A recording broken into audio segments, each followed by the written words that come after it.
Bonjour à tous, j'espère que vous allez bien. Bienvenue sur RPL Podcast. Je suis très content de vous retrouver. J'espère que vous aussi vous êtes content de nous retrouver. Aujourd'hui, je ne suis pas seul. Je suis accompagné d'une personne que peut-être vous avez déjà vue sur les réseaux sociaux.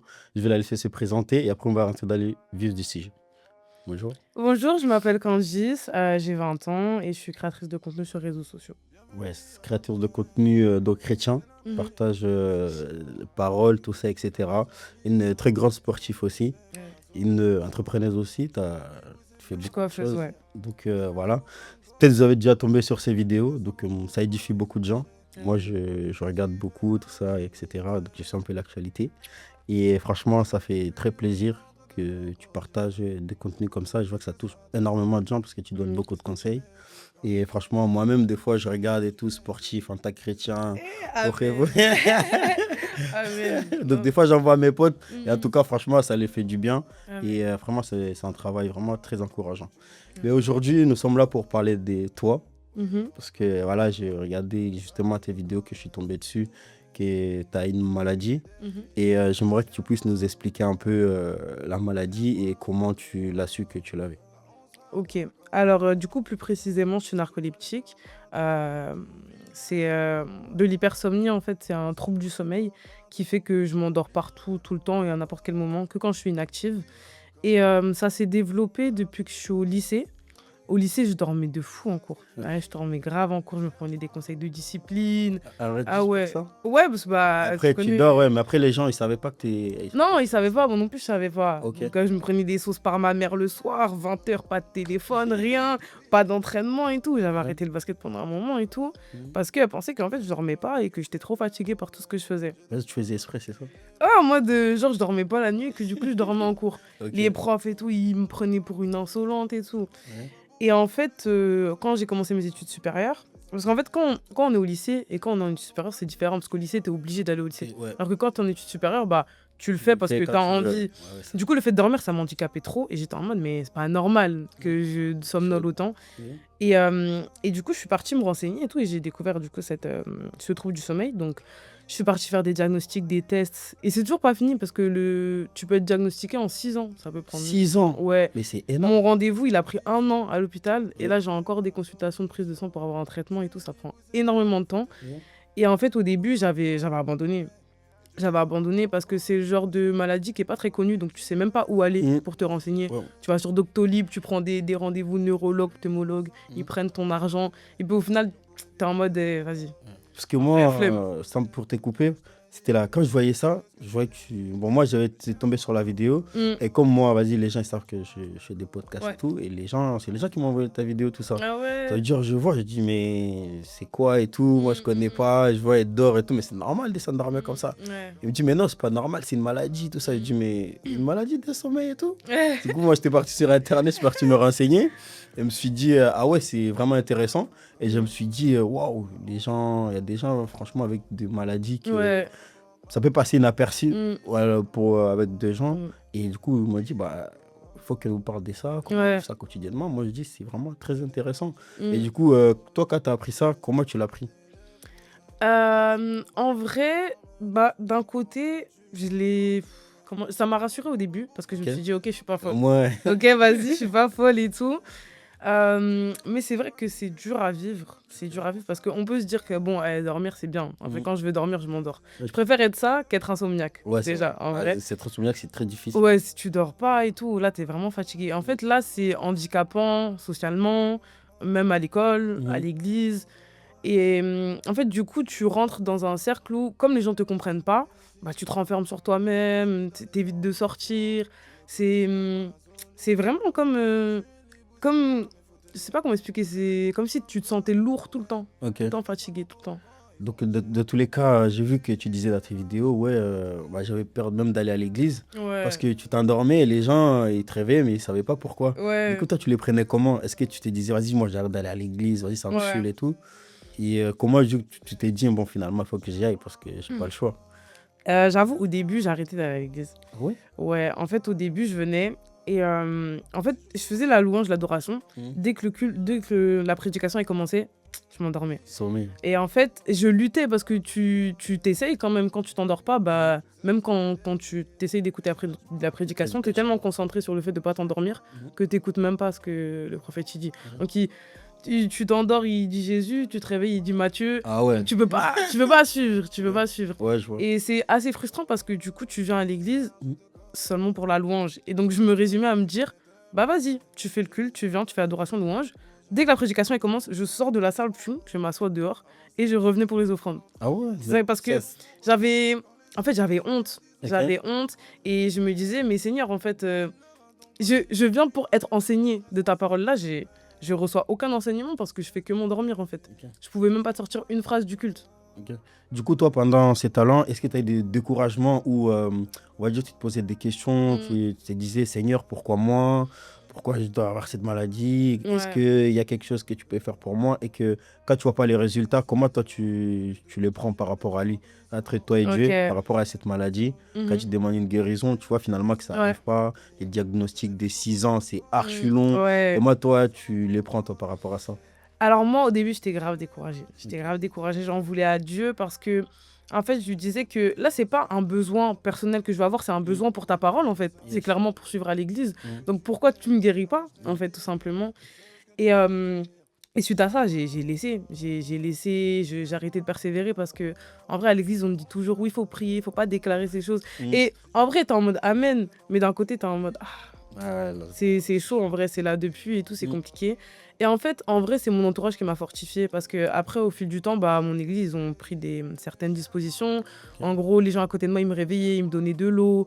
Enfin, on me regardait plus d'un œil en mode « Ah, elle est d'or, c'est un manque de respect. » Parce que mon église me connaissait. Ok. Et du coup, quand j'étais invitée à certains programmes d'église ou que je voulais aller visiter d'autres églises, j'étais en phobie d'église. Ok. Je me suis dit, en fait, je peux pas aller autre part que mon église parce que on me connaît là-bas et on sait ce que j'ai. Et si je vais dans une autre église, déjà, ils vont me regarder en mode « Ah, elle manque trop Pourquoi de elle dort et respect, tout, elle qu'est-ce qui se s'endort. » passe, Et puis ouais. non. Et tu connais des fois les pasteurs, ils sont un peu maladroits, genre en mode Il y en a qui « vont te Ouais, dire, vas-y, celle là-bas, là, elle lève-toi. dort et tout, lève-toi et tout. » Tu connais? Ouais, t'es dit, ouais, toi, Tu lève-toi vois? et tout, C'est tu ça, dors. c'est Ouais, ça. ça, c'est grave, Donc en ça. fait, j'étais vraiment, je me sentais oppressée. J'étais en mode non, je peux pas changer d'église, je peux pas aller dans des programmes parce que j'ai peur de m'endormir en fait. En plus, moi j'aime bien être devant, Ok. j'aime pas trop être derrière. Donc devant là, t'es devant la chair, le pasteur Concentré. il est là. Yes. Et du coup, ouais, j'ai été beaucoup découragée, tout ça. Donc, Et du coup, là, avec Dieu, comment ça s'est passé? Comme par exemple, la nuit, il faut prier. Et du coup, toi, comment tu luttais avec ça? Parce que tu te mets à genoux.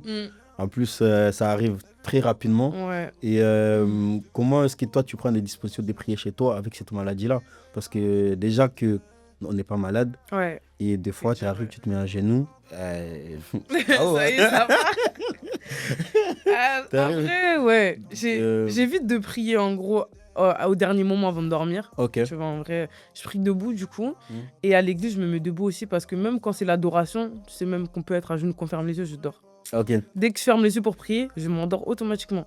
Et du coup, même prier, en fait, du coup, j'essaie de prier les yeux ouverts. Et t'as moins de concentration parce que t'as les yeux ouverts, tu vois tout, etc. Mais quand je ferme les yeux, je suis trop dans cette atmosphère de mon cerveau, il pense que je veux dormir. Ok. Et en fait, du coup, je suis KO, mais tout le culte. Et donc, en général, bah, mes dispositions, c'est que je me lève. Ou sinon, je tape un peu du pied, j'essaye de faire. Mais c'est des exercices, hein. Ouais, Tu dois c'est prier avec la tu discipline. t'es dit, ouais, faut pas que je m'endors et tout. Et même pour lire la Bible, je suppose que ça doit être très chaud. Ouais, en vrai, le soir, c'est vrai que c'est compliqué chez moi. Je dors tout le temps en général. Ouais. En général, je m'endors tout le temps. Donc, j'essaye de le faire en journée. Je fais ça debout. J'essaye de prier en tout temps, comme dit la Bible, sans cesse. Et pas avoir des heures précises dans la nuit, etc. Parce que même les zooms du matin, tu connais les zooms à 6h, là, avec les Ouais, gosses. J'arrive jamais. Ah ouais. J'arrive jamais. Ça veut dire, C'est- toi, t'es pas retardataire, non? Quand t'arrives à l'église. Est-ce que des fois, t'as du mal à te réveiller pour aller au culte? Non, pour aller... en vrai, oui, j'ai du mal à me réveiller en général. Genre, je mets plein de réveils et tout. Parce que dès que mon truc il sonne, je me réveille, mais je me rendors automatiquement. Ok. Mais moi, j'aime pas être en retard à l'église, donc j'arrive toujours à l'heure. Ok. Ah bah ça, c'est bien déjà. Ouais, ça c'est bien, ça c'est bien. Mais faut de la discipline. C'était vraiment faut de la discipline. Mais ouais, en vrai, mais c'est vraiment les gens de l'église qui m'ont plus soutenu, qui m'ont vraiment montré qu'ils persévèrent en fait. Ok. Et ça sera un témoignage, parce que si t'as ça aujourd'hui, c'est pas rien en fait. En toute chose, tout ce que Dieu fait est bon. Yes. Ça veut dire que le jour où Dieu va me guérir, je pourrais témoigner que vous voyez que moi j'étais la fille narcoleptique. Ouais, Et tu c'est dormais Dieu qui là m'a tout le temps, guérie. tout le Voilà, temps. c'est Ouais. ça. Franchement, moi, je suis fier de toi, Ah, mais d'une merci. part, parce que je vois comment tu luttes avec ça. Mhm. Et tu te caches pas du tout avec cette maladie, parce que moi, personnellement, dormir, ça peut t'empêcher des opportunités. Ouais. Par exemple, soit au travail et tout, que ce soit socialement aussi, ça peut te toucher, même avec des gens. Mais moi, je vois que tu luttes avec ça, t'en Ouais. parles et tout. Franchement, je me dis, voilà, j'allais. On Moi, n'a si je pas dors comme ça. ça, moi, c'est mort. Ouais. Mais ouais, je vois que tu es vraiment persévérante et tout. Et là, récemment, j'ai vu que tu étais hospitalisée Mm. et tu as fait 3 jours, je crois, Ouais, j'ai fait à 3 jours l'hôpital. là-bas. Ouais. Du coup, c'était quoi les résultats? Et quand tu étais là, tu pensais à quoi exactement? Tu étais dans quelle atmosphère là-bas? Est-ce que tu Mm. étais... Ah, Dieu Seigneur, là, j'en ai marre. Là, et c'est Ouais. le moment. Tu m'as dit que tu as perdu beaucoup d'argent, Mm. surtout beaucoup de temps, Ouais. avec des rendez-vous, tout ça. Mais toi, quand tu es dans cette atmosphère d'hôpital, Mhm. qu'est-ce que tu penses dans ta tête et ça se passe comment ça se passe comment? Parce que j'imagine que ça doit être difficile, non? Ouais, j'ai passé les 3 jours du coup pour faire des tests. Ouais. Et honnêtement, pour te dire, moi j'espérais que ça soit positif. Ok. Pour t'expliquer, Mm. c'est que je me suis dit, après tout ce que j'ai vécu là, si on me regarde et puis on me dit j'ai rien, je vais péter un plomb en Ah, fait. parce que j'ai vu, il y avait Je vais péter des un trucs plomb. partout. J'ai Ouais. dit, waouh, Je me dis, après tout ça, j'ai là, pété c'est un chaud. plomb en fait. Ouais. Mais en vrai, les 3 jours, ça allait. On est venu me visiter et tout. Mm. Mais après, en fait, tu passes 3 jours à dormir. En fait, on t'observe. Tu fais que dormir. Tu fais des siestes et tout. Ok. Donc, c'est vraiment comme si tu étais un peu un rat de laboratoire. Tu vois. Ah ouais. Et, mais après, ils m'ont donné plein de conseils et j'ai appris beaucoup de choses sur la maladie Mhm. qui m'aident en fait, du coup, maintenant dans la vie de tous les jours. Ok. Et donc, non, c'était intéressant. Après, là, j'ai quand même toujours les consultations à l'hôpital, les prises de sang à faire et tout, parce que même délivrer un traitement, Mhm. ça prend énormément de temps parce que dedans, il y a du GHB. C'est des traitements super forts. Et donc, en fait, ils ne peuvent pas donner à n'importe qui. Donc, c'est normal qu'il y ait un long processus Ouais. pour pouvoir estimer quelqu'un éligible de prendre le traitement. Ok. Bah, franchement, moi j'ai vu ça, j'ai dit Seigneur, tu veux pas guérir la faute des gens? C'est ça, en fait. C'est ça. J'ai dit, c'est vrai que quand tu le montres sur les réseaux, Mhm. nous les gens qui tu regardes du coup à l'extérieur, en tout Ouais. cas pour ma part, je me dis Seigneur, pourquoi tu... Toi, j'étais un mois à dire là, tu laisses la faute des gens perdre les trucs. Mais bon, comme tu as dit, Dieu est bon, il fait ce Ouais, qu'il veut. Mhm. Et si tu en es là aujourd'hui, c'est parce que voilà, il veut que ce soit comme ça. Mhm. Mais toi, est-ce que ta relation avec lui, elle est comment au niveau avec cette maladie? Parce que est-ce que ça n'a pas d'impact avec ta relation avec Dieu? Ça a un réel impact, pas forcément dans mon intimité, mais plus dans mon avancement spirituel, dans le sens où les enseignements, je les loupe en fait. Je vais à l'église, je les loupe. Après, je les rattrape quand je peux, Ok. sur YouTube et tout, même si, regarde, sur Ouais. sur YouTube, c'est compliqué, c'est mieux d'être en présentiel. Mhm. Mais c'est vrai que ça m'a impacté surtout dans la communion fraternelle. Ok. En fait, j'étais tellement frustrée de comment je m'endormais, de comment les gens ils me regardaient. Mhm. Dès que j'ai quitté l'église, même bonjour, je disais pas aux gens. Ah, Je t'étais aigrie à rentrais chez moi, l'église. j'étais aigrie. J'étais en mode, de toute façon, ils peuvent pas me comprendre eux et tout. Je Ouais. rentre chez moi et tout ça. Et Dieu, il a vraiment changé mon cœur sur ça en me disant, en fait, les gens sont là pour toi, ils te regardent comme ça parce qu'ils savent pas. Et le manque de connaissances, on sait tous que c'est comme vrai. ça. Et en vrai, je m'attache vraiment au verset qui dit, c'est dans Romains qui dit, ouais, j'estime que les souffrances du temps présent ne sont pas comparables à la gloire à venir. Ouais, ça mène. Et en fait, dans toutes les situations de ma vie, dans toutes les difficultés, je m'attache à ce verset pour me dire que même si tu vis ça aujourd'hui, c'est pas comparable à la gloire qui va venir après. Dieu, il a des plans pour nous, en fait. Mhm. Donc je me dis, si je vis ça aujourd'hui, c'est pour bénir quelqu'un quand je serai guéri, en fait. Yes. Et je pense qu'on devrait vraiment tous adapter ce système de pensée de témoignage. Le témoignage, c'est vraiment important. Et c'est même Dieu qui fait grâce qu'aujourd'hui, je puisse en parler. Yes. Et je reviendrai quand je serai guérie. Ah, viens. Amen, les gars, on l'attend. Donc, j'espère que ouais, tu viens, tu vas venir parler. Et parce que nous, franchement, moi, les gens qui m'envoient les vidéos, ils me disent, franchement, c'est grave intéressant. On aimerait bien comprendre son quotidien, surtout avec sa vie de prière, sa Ouais. vie de méditation. En général, moi, je dis, écoute, je vais l'inviter un jour, venir, je vais en parler. Donc, franchement, toi, tu m'as été envoyé par les personnes Ouais. qui veulent vraiment savoir plus de comment ça se passe. Mhm. Et du coup, il y avait beaucoup de questions qui m'ont été Bien sûr. remontées. Ils m'ont dit, mais est-ce qu'elle, parfois, elle ne se dit pas, Seigneur, moi, je vais abandonner la foi Mhm. parce que ça fait des années que je prie avec cette maladie, mais je ne vois pas les résultats. Mhm. Est-ce que, du coup, ça, par rapport à ta foi, est-ce que des fois, tu n'as pas envie d'abandonner, Mhm. etc. Parce que ça, des fois, même des gens qui traversent des situations très difficiles, Mhm. des fois, ils abandonnent Dieu pour se dire, bon, vas-y, laisse tomber. Moi, avec Dieu, j'en ai marre. Ça Ouais. fait je vais passer à autre chose, ou Mhm. sinon je vis ma vie et Dieu, tu restes là-bas. Ouais, Dieu, ça Toi, y est. comment t'es positionné par rapport à ça? Est-ce que des fois, vas-y, bon, laisse Ouais. tomber, ou des fois t'es dit, bon, je m'accroche quand même? En fait, je me suis jamais dit, ça y est, en gros, elle avait dû. Ouais, C'est plus au niveau de l'église, ouais, j'avais laissé. ok, Mais en fait, quand c'est comme ça, je m'attache toujours à l'histoire de Job. ok. Job, comment il a persévéré. Après tout ce qui lui est arrivé, il a quand même persévéré. Et je me C'est dis, faire, hein. on accepte tout le bonheur de Dieu là, mais quand il nous arrive quelque chose de mauvais, on accuse Dieu et puis on laisse. C'est vrai. Alors que ça n'a rien à voir en fait. Mm. Et je pense que tout ça, bah, comme avec Job, c'était plutôt une épreuve pour lui de montrer à Dieu que, ok, même quand il se passe tout ça, je suis fidèle en fait. C'est pour ça que le diable s'est présenté à lui. Yes. Et je me dis que même dans ça là, peu importe ce qui m'arrive, il faut que je montre à Dieu que je peux être fidèle à lui. Parce que tout ce que j'ai là, c'est à lui. Ah Tout bah, ce qu'on a ici là, notre santé, tout ça, etc. Mm. Et je me dis, moi c'est la narcolepsie, mais il y a des gens, ils sont, comment on appelle ça? La maladie du sang là. Les gens, c'est une grosse maladie. Bon, il y a des gens, ils ont des Des maladies. cancers, moi j'ai vu. Ouais, voilà, des cancers, des choses comme ça, mais pourtant qui sont chrétiens et qui s'accrochent à la foi. Mm. Donc, à plus forte raison, moi aussi. Et donc, ouais, je m'attache vraiment à ça, même si des fois c'était dur, je voulais abandonner. Mm. Dieu a fait grâce que j'ai eu un bon entourage, une bonne église, et ça, c'est vraiment important d'être bien entouré et surtout s'accrocher à sa parole. Ouais, parce que l'entourage, ça aussi, ça a un impact Mm. sur notre vie personnelle ou même Ouais. spirituelle. Donc, si tu es mal accompagné, bon courage. Hein, Bon parce que- courage. Les mauvaises compagnies comme Les- de bonne mère. Ah, ça, c'est Je sûr. vous dis. Parce je- qu'avec une telle maladie, franchement, moi, quand j'ai appris ça, je dis, ah ouais, Mm. moi, je me suis dit, bon, au moins, elle dort. Au moins, je dors. Au moins, elle n'a pas de problème de sommeil. Mais, Ouais. enfin, pas de problème de sommeil. Mm. Voilà quoi, tu vois Ouais. ce que je vais dire. Mais les problèmes, c'est la vie que tous les jours, enfin, je vois, tu fais vraiment plein de choses. Ouais, Est-ce que ça t'arrive des fois, tu es avec des gens, Mm. par exemple tes potes qui se moquent de toi et tout, est-ce que tu as déjà connu des moqueries par rapport à ça?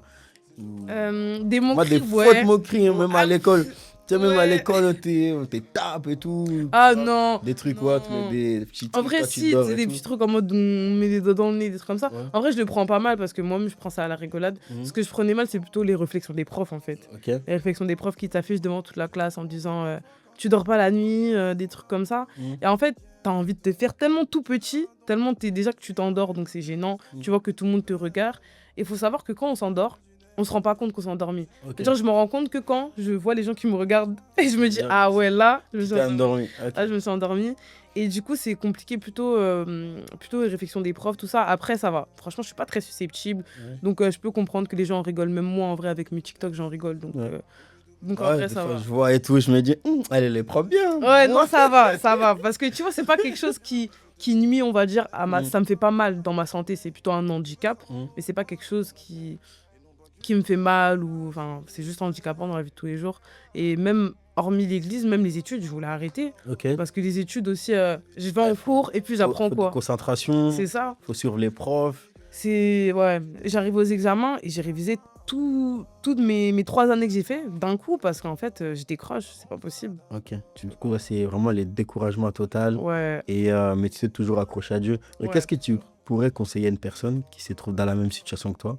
Une situation vraiment de maladie, cancer, peu importe la maladie que la personne a. Quel conseil tu peux lui dire aujourd'hui Mhm, pour ne pas que la personne elle abandonne mhm, ou elle abandonne Dieu surtout? mhm, Parce que le plus important dans ce genre de situation, c'est vraiment l'abandon de la parole de Dieu. mhm. Et toi, quel conseil tu peux donner à une personne qui se trouve dans ta situation à toi? Le conseil que je pourrais donner, c'est déjà le verset qui dit que j'estime que les souffrances du temps présent ne sont pas comparables à la gloire à venir. Et j'insiste vraiment sur ça parce que pour rester accroché à Dieu, il faut vraiment être accroché à sa parole. Mm. Parce qu'il y a certaines réponses que Dieu nous donne, pas audiblement, mais c'est juste en lisant sa parole, Dieu il te répond automatiquement et Yes. ça te fortifie.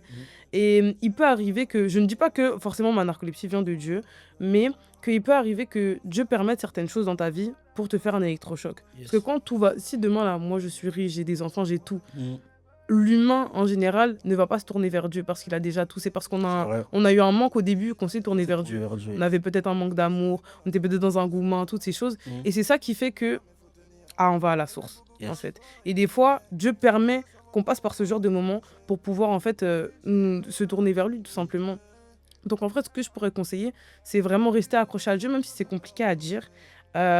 Faut toujours se dire que c'est Dieu n'est pas la cause de tout, en fait. Yes. Dieu n'est pas la cause de tout. C'est pas parce qu'il m'arrive quelque chose aujourd'hui que c'est forcément la faute de Dieu. Mhm. On est aussi des hommes, on a le libre arbitre. Et chaque jour que Dieu fait, on sème des choses qu'on récolte après, en fait. Amen. Peut-être aujourd'hui, j'ai eu tel problème, mais c'est dû à la semence que j'ai fait il y a 2 ans. Mhm. En fait, on sait pas. Et donc, plutôt rester accroché à Dieu. Et même si on voit pas la guérison tout de suite, Dieu, il éprouve ta patience. En fait, Yes. il y a des choses qui prennent du temps à arriver, il y a des choses qui sont guéries automatiquement. Parce que moi, j'étais en mode, à l'église, là, les gens ont pris pour eux, ils sont guéris. Ils sont guéris vite. Ouais. Moi, là, ça dure et tout. Mais Dieu, il a travaillé mon cœur pour me dire, ok, en fait, ne repose pas ta foi sur une guérison. Mhm. On ne repose pas sa foi sur une guérison qui a eu lieu ou non. Yes. Même si Dieu est le Dieu des miracles, Dieu est le Dieu de l'impossible. Moi, je crois en tout cas qu'il peut me guérir. Mhm. Mais c'est pas parce qu'il m'a pas guéri tout de suite que forcément, c'est plus Dieu. C'est ça. Donc voilà. Je suppose, en tout cas, que tu as déjà posé des actes de foi. Mhm. Par exemple, donner des offrandes, Ouais. tout, etc. Et en fait, moi, j'essaie un peu de me mettre à ta place. Mhm. C'est parfois quand on est même... Il y a des choses que, même humainement parlant, il y a des gens qui mettent... qui posent des actes de foi, des offrandes et tout, mais ils ne voient pas les choses arriver. Tu sais, c'est un sentiment de est-ce que Dieu existe, Ouais, est-ce que tu vois, il y a vraiment beaucoup de doutes. Mhm. Et toi, est-ce qu'il y a ces genres de choses qui sont déjà venues, tu as déjà pensé j'ai tout donné à Dieu, mais il y a rien il y a pas de changement. Est-ce que toi tu as déjà eu des doutes par rapport aux actes que tu as déjà posés et que Dieu ne les a pas exaucés? Alors oui, en vrai, plein de choses que j'ai voulu poser que Dieu n'a pas exaucé. Ouais. Mais Dieu a encore travaillé mon cœur en me disant que toi, ce que tu estimes avoir besoin, moi, j'estime que c'est ça qui va causer ta perte, en fait. Ok. C'est comme si demain, on prie, on dit, Seigneur, je veux être millionnaire. Mais est-ce que Dieu veut que je sois millionnaire déjà? Peut-être pas. Tu vas devenir millionnaire et puis, fiou, ça y est, c'est fini pour toi. Yes. Donc, en fait, j'ai réussi à me dire, ok, t'as ta volonté humaine, mais Dieu aussi, là, il sait ce dont tu as besoin. Yes. Ça veut dire que si je demande quelque chose et qu'il me le donne pas, c'est soit que je dois patienter, soit que ça n'est pas bon pour moi, cette chose-là, en fait. C'est vrai. Et des fois, on est tellement persuadé que, ok, moi, j'ai besoin de ça, je veux ci, je veux ça. Mais en fait, Dieu, il nous connaît. Il sait c'est quoi nos péchés mignons, il sait c'est quoi nos désirs. Et s'il nous donne ces choses-là, il sait que c'est fini. C'est fini On va pour se nous. perdre. C'est ça. On va se perdre. Il y a les problèmes d'un être humain aussi, parce que beaucoup abandonnent Dieu pour ça. C'est ça. Parce que, Il donne pas ouais, ce qu'on veut. c'est ça, parce que Dieu, il sait également ce qu'on en a besoin et ce qu'on n'a pas besoin. Exactement. Parce que Dieu peut te donner beaucoup, Mm. mais il sait qu'avec les beaucoup, tu vas te perdre. Exactement. Et du coup, il s'est dit, non, lui, il faut que je travaille encore bien là. Il dit, par exemple, moi, des fois, je vois mon exemple à moi, je me dis, si aujourd'hui Dieu me redonnait ma petite carrière dans le football, je me dis, est-ce que je serai toujours chrétien comme je le suis aujourd'hui? C'est ça. Est-ce que, tu vois, après, c'est des questionnements à se poser, mais toi, franchement, je vois que tu es vraiment accroché à Dieu, et j'espère que Dieu va te guérir. Je suis sûr d'ailleurs que Dieu va les faire. Comme tu as dit, chaque chose a son temps. Et moi, franchement, quand je vois en tout cas des personnes comme toi persévérer malgré leur handicap, on va dire ça comme ça me motive aussi à m'accrocher à Dieu et me dire, franchement, Dieu t'es bon par rapport à moi, qui n'a vraiment rien, tu vois. Donc, ça nous encourage beaucoup, et moi, je t'encourage vraiment à continuer les vidéos que tu fais, parce que c'est vraiment des vidéos qui touchent beaucoup de personnes, des encouragements que tu fais, que ce soit sur Insta, TikTok surtout, c'est là où tu es plus souvent. Et voilà, c'est tout ce que moi je voulais dire. J'espère que les personnes qui vont regarder cette vidéo vont être encouragées par ces mots, parce que c'est un sujet qui touche pas mal de gens. Et moi, il y a 4 personnes qui m'ont envoyé la vidéo. Et je me suis dit, écoute, je vais venir l'inviter, si elle veut bien venir en parler. Et franchement, je suis très content par rapport à ça, que tu puisses venir. Et quand il y aura des changements, je viendrai témoigner. Il faut venir passer, témoigner, parce que c'est un témoignage. Même le fait que tu sois là, venir, enfin, tu es en bonne santé, tu conduis déjà, tu pilotes et tout. Je me dis, pour quelqu'un qui dort là. Moi, je conduis plus la nuit. Ah ouais, la nuit, c'est dangereux de conduire. C'est dangereux. Même mon médecin, il m'a dit, mais vous, là, vous avez des tendances somnolentes et puis vous conduisez. Je dis, je peux pas arrêter. Bon. Mais c'est vrai que, dû au résultat, on peut t'enlever le permis à cause de ça. Ah ouais. Et du coup, ça va pas être compliqué. Mais la dernière chose que je voulais dire aussi, c'est Au début, quand j'étais découragée, c'est parce que je me suis dit, ok Seigneur, j'accepte. J'accepte maladie, j'accepte. Ah ouais, t'acceptes tout. T'es Mais dit, en bon. fait, il faut pas accepter la situation dans laquelle on est. Mm, C'est que, ok, les médecins, tout le monde dit que, ok, je suis narcoleptique. Même moi, c'est vrai que j'ai trop l'habitude de le dire, etc. Mais il faut quand même proclamer de bonnes choses sur nos vies C'est ça. et proclamer la guérison parce que des fois, les choses qui nous arrivent là, c'est par le pouvoir de la langue. Yes. Et donc, en fait, il faut pas. Moi, je me suis résiliée à me dire, j'accepte. J'accepte la maladie, j'accepte tout ça. Mais il faut continuer à persévérer et à combattre, en fait. Il faut continuer à persévérer. La vie, c'est un combat. C'est ça, la vie, Tous c'est les un jours. combat. À tous les cas, nous, on est des enfants de Dieu, on s'accroche à lui. Exactement. Pour ce qu'il nous donne, on prend. Mm. Mais ça ne veut pas dire qu'on accepte la situation. Moi, aujourd'hui, c'est besoin de l'argent. Je dis, Seigneur, Et on va pas rester comme ça. l'or et l'argent t'appartient. Amen. À moi à dire, et c'est bon. Donc, je dis, papa, tu me fais galérer là. Ah, nous, on est fainéants. C'est ça. Bah ouais, c'est ça, il faut aller travailler. Et franchement, toi, ton travail, je crois, c'est de proclamer ce que Dieu fait dans ta vie. Franchement, montrer que tu es bien malgré ta maladie. Et enfin, ta maladie, maintenant, tu seras guéri. Donc, on n'en parlera plus. Mais en tout cas, pour l'instant, franchement, c'est tellement pas quoi dire parce que pour moi, c'était la première fois que je voyais ça. Ah oui, c'est vrai. C'était vraiment la première fois que je voyais que c'est rarement. Mais après, moi, je me suis renseigné un peu. Je me suis dit, c'est une maladie qui est vraiment rare aussi. Et donc, franchement, moi, c'était plus par rapport à ta vie chrétienne que en tout cas, les gens voulaient savoir comment tu te portes et tout, comment tu médites et tout. Est-ce que tu t'endors des fois quand tu lis la Bible? Mais par rapport à ça, vraiment, je me dis, Dieu bénis Dieu pour ta vie. Et puis voilà, je pense qu'on a assez dit. J'espère que c'était un mot d'encouragement. Tu as déjà dit. Est-ce que tu veux donner une parole de conseil à prendre quand on a des maladies de ce genre? Comment s'attacher à Dieu? Comment s'accrocher? Est-ce que tu peux dire juste un petit conseil pour les gens comme ça? Ce que je pourrais dire, c'est placer votre foi en Dieu. Et c'est pas parce qu'il ne vous a pas donné quelque chose qu'il n'est pas Dieu, en fait. Pensez à tout ce qu'il a fait pour vous auparavant. Parce que des fois, quand Dieu ne nous donne pas quelque chose, on reste bloqué sur le mauvais. En fait, Dieu, quand je regarde à ma vie, je me dis, mais qu'est-ce que Dieu a fait pour toi? Mais il y a tellement de choses.